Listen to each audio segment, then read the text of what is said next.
Welcome back, everybody. This is Chip Coldren from CNA. We're now going to go ahead and hear from Chief Paul Noel from Knoxville, Tennessee, recently hired there from his position at the New Orleans Police Department. Chief Noel, thank you so very much for responding to our outreach and our request for you to speak with us today. I'm going to embarrass you with a brief introduction. I hope that's okay with you. Go for it. Chief Noel has been working in law enforcement and very successfully, I might add, for 25 years, mostly with the New Orleans Police Department. And as I mentioned, he recently was hired as chief in the Knoxville Police Department. He has a demonstrated commitment to a community-focused, problem-solving policing style that builds trust, reduces crime, demonstrates accountability, and maintains a highly motivated workforce. He joined the New Orleans Police Department in 1997, serving in various patrol and investigative assignments, including commanding the Criminal Investigation Division, the 2nd District as the Chief of Field Operations. And in June of this year, Chief Noel was appointed as the 27th Chief of the Knoxville, Tennessee Police Department. Lucky for them. He received his master's and bachelor's degrees in criminal justice from Loyola University, graduated from the FBI National Academy, and the Major City Chiefs Association Police Executive Leadership Institute. He's a member of the Georgetown University ABLE Project, Board of Advisors. He is a recipient of the Police Executive Research Forum's Gary Hayes Award, a tremendous accomplishment. I'd like to say that we also know Chief Noel from his phenomenal work with the Public Safety Partnerships Initiative, and of course, from a very successful body-worn camera implementation at the New Orleans Police Department. So again, Chief Noel, thank you tremendously from all of us for agreeing to talk with us today, and I'll turn it over to you. Thank you, Chip. I appreciate those kind remarks. The check is in the mail. I promise it's coming. And I don't know about lucky for them yet. I think the jury's still out on that. But, on a serious note, been the chief of the Knoxville Police Department for 5 weeks and 2 days.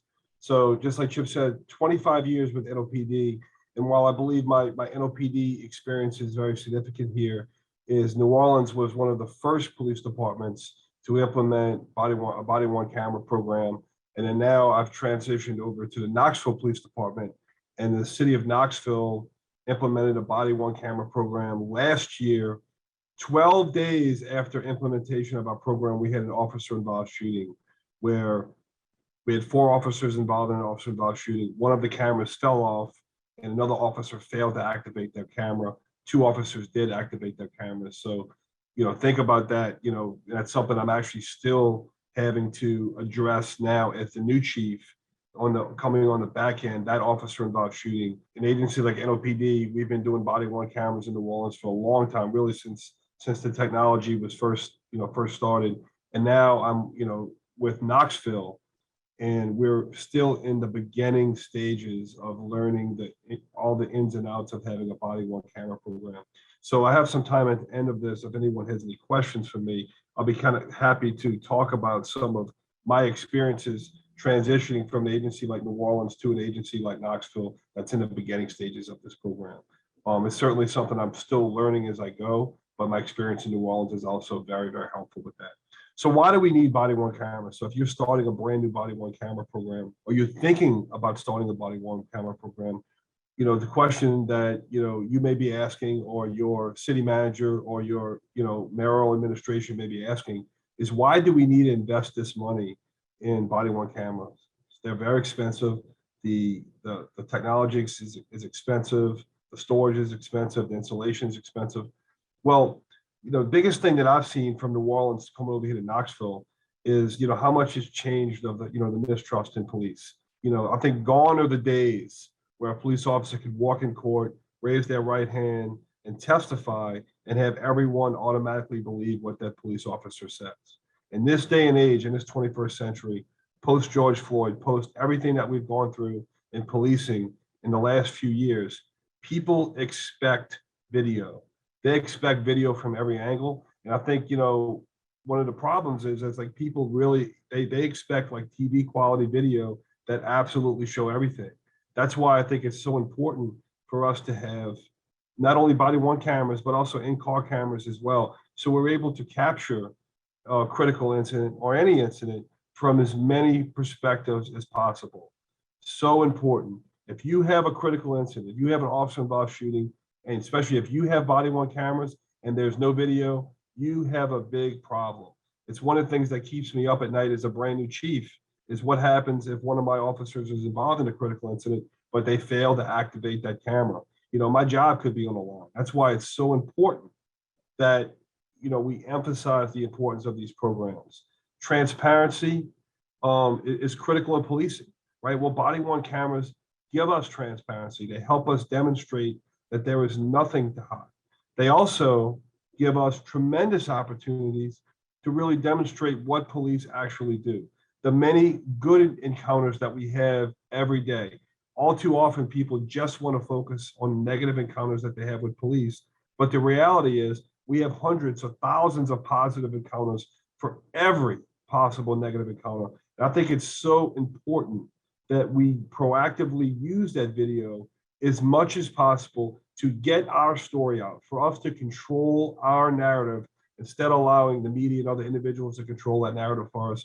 Let's show the hard work that the men and women in our profession are doing every day, the acts of compassion, the acts of kindness, to get out there and show what our police officers are doing. The media is not going to go out and find that. We have to make sure we show, we get that word out. Another thing I think that's so important is it allows us to be able to demonstrate how complex our job is, how quick of how the decision-making process that police officers have to go on is really so compressed. It's so impressive to me. And I think we need to get that out there and show that to people. And also the use of discretion as well. Another reason for us to have body-worn cameras, it's a great opportunity for us to be able to teach and train both internally and externally. In New Orleans and now here in Knoxville, we use our body-worn camera video in our police academy. We use our body-worn camera video as we teach our Citizens Academy to educate our community members, our citizens going to the Citizens Academy, some of the high stress, quick decision-making incidents that our police officers have to be involved in. It really helps them change their perspective on how they look at policing. Training for use of force. We have in New Orleans, we have a use of force review board. And that use of force review board really, when you add that body-worn camera video, gives you a great opportunity to really go back and dissect that whole decision tree that was used in those incidents to really help determine what was going through that officer's mind, what was happening, before that use of force, to really help reconstruct it and make the best decision of what we need to do using forward. Citizens engagement, and especially in officer-involved shootings and other critical incidents, it really allows us to go back and take a hard look at the tactics that we use and what can we do to get better. Everything in policing is what can we do to improve our situation. We had an officer-involved shooting in New Orleans where tragically one of our police officers lost his life. But video that was obtained from that body-worn camera and the in-car camera really helped us train new officers. And it also helped us really, learn from that incident to teach our existing officers, what can we do to prevent someone else from losing their life? I'm sure many agencies here today have similar stories. Don't shy away from using that video. As tragic and as emotional as it can be. If that video can help change a life, if that video can help save an officer's life, it's absolutely worth using. So that's why I believe you should have a body-worn camera program. That's why I believe in a body-worn camera program. But let's talk about policy for a second. So it's not good enough to just say, we want to go do a body-worn camera program. We want to go out and buy these body-worn cameras, and we want to bring this program to our agency.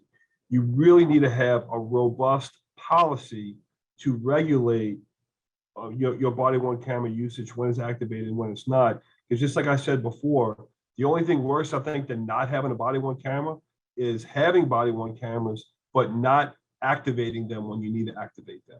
So you need to have a robust policy on when your cameras need to be activated and when they don't need to be activated. Right now in Knoxville, as a new chief, as a chief here for 5 weeks and 2 days, we are going over our body-worn camera policy now that was written a year ago. And we're actually revamping the whole policy and really getting very specific on when that camera does need to be activated. And I believe that it's so important for us to be able to, require our officers to activate that camera before they get out of the car and wait until the entire incident has been completed. It's, because what's going to happen is if you don't have your video activated for that entire time, I think people are going to say, and I've seen this before, people are going to say, why didn't they activate that video? What are they hiding? And if you don't have that video, if you don't have that information, I really feel that people are going to fill that void with whatever narrative they want. So I think it's so important for us to have a requirement that video be activated before the call and all the way until the call is completed. There's a lot of great technology out there to help us with that. There's automatic activation. We have it here in Knoxville. If the lights come on, the cameras automatically come on. If an officer is in a certain proximity to a call for service, or where there's another camera activated, it will already activate. So we have that here in Knoxville now. And I think those technologies are so important because what you're trying to do is eliminate the chance of having a failed activation when an officer forgets to activate, or heaven forbid, an officer intentionally doesn't activate that body-worn camera. So we want to have as many fail safes as possible to make sure we have that camera video whenever we need it. Another thing that we're looking at here in Knoxville is right now in the policy, the officers have the ability to basically mute their video, at will, basically kill the audio, keep the camera rolling. I have a lot of concerns with that. We're probably going to get rid of that or either place some serious restrictions on that. So if you had that, I think you really need to think about that because again, every time you mute or deactivate your video, people are going to say you have something to hide. Another thing I think you need to look at with policy is who has body-worn cameras on their chest. So I believe that anyone that's going to be in the public eye, in uniform, patrol, SWAT, people from detectives who go out onto the street for whatever reason, they need to have a body-worn camera. If you have officers working secondary employment in uniform, you got to have a camera on them. Remember, the public expects we have these cameras. Another thing that we were looking at in our policy and in the field is the camera placement. So right now in Knoxville, there's it's pretty open to the officer on where they place that camera. And where we place that camera in our uniform really can limit the view of an encounter. So we're augmenting our policy right now to make sure that the body-worn cameras are placed in a optimal location to catch a critical incident if it does occur. And I think the last piece, and this is probably the most critical, and if you take anything from what I say, listen to this, auditing and review. How do you know your officers are using your body-worn cameras? How do you know how often they're using them? If you're going to have a program, you absolutely have to have a process in place where people not only go back and review their body-worn cameras to make sure they're being activated during use of forces or other incidents, but in general, how often do you know that we're activating these body-worn cameras? Very, very important. Please don't forget that. Don't forget about budgeting. We need to make sure you not only build in your budget money for cameras if you're starting a new program, but also replacement cameras and data storage. Data storage can get very, very expensive. So please don't forget about that. I certainly prefer cloud-based storage versus an in-house server. I think it makes it much easier to share information with prosecutors instead of having to burn CDs, having them go onto that cloud-based service and be able to get that information certainly saves us a lot of time. So that's what I believe in. And certainly we're both looking at both options. Another way that body-worn cameras can be very, very effective in helping us, and I think all too often, I think we neglect that, is with after actions on critical incident reviews and complaints and other things like that. I think, the cameras can be tremendously successful for us in helping us learn what went right, what went wrong, and what can we do better. I think you're seeing this right now with the school shooting in Texas, people looking at the surveillance video and people making certain assumptions. But anytime you have a critical incident, if you have an officer involved shooting, if you have a serious use of force, if you have a complaint, those body-worn camera videos can absolutely help us learn and improve. We always should be looking at these incidents from a policy, training, and a tactical perspective. In New Orleans had a very robust use of force review board process where all critical incident uses of force, serious uses of force, were reviewed at a very, very high level. I was lucky enough to chair that committee for a long time. And we learned a lot that allowed us to change policy, improve policy, change our training for the better, and also improve tactics to make sure that we're placing our officers and we're teaching our officers the best possible way to approach these situations. And I think that's so important. Always need to be trying to get better. And these cameras are a great asset for us with that. Another thing, accountability. It's something if anyone here probably not following what's going on up here in Knoxville, but accountability is a word that I've been using a lot up here. Good cops want to work with other good cops. And body worn camera video is critical for us to be able to hold our employees accountable. When we make mistakes, it helps us own up to them. And it also helps us to get better. If we screw up, if we make a mistake, and we will, we need to know that quickly. And if we did not screw up, body worn cameras gives us the ability to disprove these allegations when we did it, if we didn't screw up. And again, in absence of that information, people will always go back and they will fill in the blanks. So that's why I think, these body worn cameras are so important. Accountability is our watchword in Knoxville. And I think, post George Floyd policing, accountability is critical for us to be able to build trust and legitimacy within our communities. And body worn cameras are a great opportunity for us to do that. But again, if you don't activate your camera, if you fail to activate your camera, people are going to automatically assume that there's a reason why you didn't do it. What are you trying to hide? What are you trying to get past? That really kind of segues into the last piece that I wanted to talk about today. It's probably a little controversial, but I think it's very important for police chiefs and police leaders to really start thinking about this now, not waiting until a critical incident occurred. And that is the public release of a body worn camera video after a critical incident. If you do not have a policy that really dictates how you operate, I would, before you go home today, please seriously consider drafting a policy that dictates how you release critical incident body worn camera video. The New Orleans Police Department really has an excellent model for that. I know Nashville has an excellent model. I'm sure there are other agencies as well. So if you know of any, please feel free to share them. The Knoxville Police Department does not have a policy on this yet. We're working on one right now. But I think it's so important for us to have a defined way.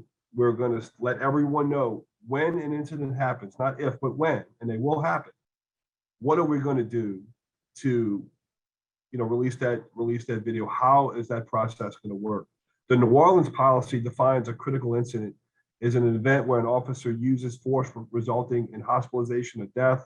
Officer intentionally shoots his weapon at a person, strikes someone in the head with an impact weapon, or a vehicle pursuit results in the death of serious injury involving hospitalization, or an in-custody death. So I think that, not saying you have to go with the New Orleans version of that. I think New Orleans has a really good policy, but you really need to be thinking about, what do you do in the event you have an in-custody death? What do you do if you have an officer-involved shooting? What do you do if someone hits someone in the head with an impact weapon and causes serious injury? The public is going to expect that video to be released. And if you do not release that video, I think what's going to happen, what I've seen happen in the past, is people are going to automatically assume that you're not releasing that video because you have something to hide. In New Orleans, New Orleans has a 7-day policy where that the video will be released after 7 days. There are some circumstances that requires the chief to make some consideration, and some of those are the nature of the incident, the location of the incident, whether it occurred in a public or private space. Is there potential to contaminate witnesses or place witnesses in the ability in the place to be kind of unsafe. There's certainly a public interest to protect juveniles and the privacy rights of victim witnesses and the individual like that. Obviously the needs of of a law enforcement investigation, certainly need to be considered. But I feel that in most cases, we should be releasing this video to the public as soon as we can. Before I would release the video to the public, I think it's important that the police chief and the leadership team of the agency actually sit down with the family members or the loved ones of the person who that serious use of force was used on, and show them the video first. I think the last thing you want to do is show that video to that family members the first time they see it is on TV or is on the news. What New Orleans does, and I think is a good way to do it, is they actually have a press conference where the police chief actually walks through the video with members of the media, so there's some context given to that video. Also, there's certainly some redaction or blurring has to be done to protect identities of witnesses or other individuals, or maybe blur out something that's maybe not appropriate to be shown in public. But at the end of the day, I really feel that it's so important to be able to release that video to the public. I know some people here will disagree with me. I guess we'll just have to agree to disagree. But I always feel that we should err on the side of transparency. But the most important thing I think that I could leave you all with here is make the decision up front. Know what you're going to do before the incident occurs, because once that incident does occur, things are going to be moving too quickly to really make that decision. That's not a decision that I would want to make on side of the road. And also, you do not want to be standing on the scene having your first press conference in the aftermath of an officer-involved shooting of a critical incident and have a member of the media ask you about the video being released, and you just say, I don't know, we'll get back to you later. That's a decision I think that you want to be able to say, we're now going to follow our video release policy or something to that effect, something that gives a very definitive answer to that. Well, that's pretty much what I had to what I have to say here. I think it gives a good summary of my 25 years of dealing with this in New Orleans, and also here now in a brand new department in Knoxville. And if we have the ability to do a little Q&A, I would love to do that if anyone has any questions. All right, Paul, that was an excellent presentation. I think it's kind of nifty that you're so new in this job, and so all these issues are so fresh on your mind. And you touched on just about everything we're going to do at this meeting and that we deal with in terms of body-worn camera implementation. So again, much appreciated. And I can see some questions coming in the chat already. So let me just see if I can pull this up. How do you strike the balance between body-worn camera footage being used and reviewed in a constructive and educational manner versus being seen by officers as a tool, for gotcha? Sure. So, I think that's a good question. I think in this day and age, I think that we always need to err on the side of learning from our mistakes.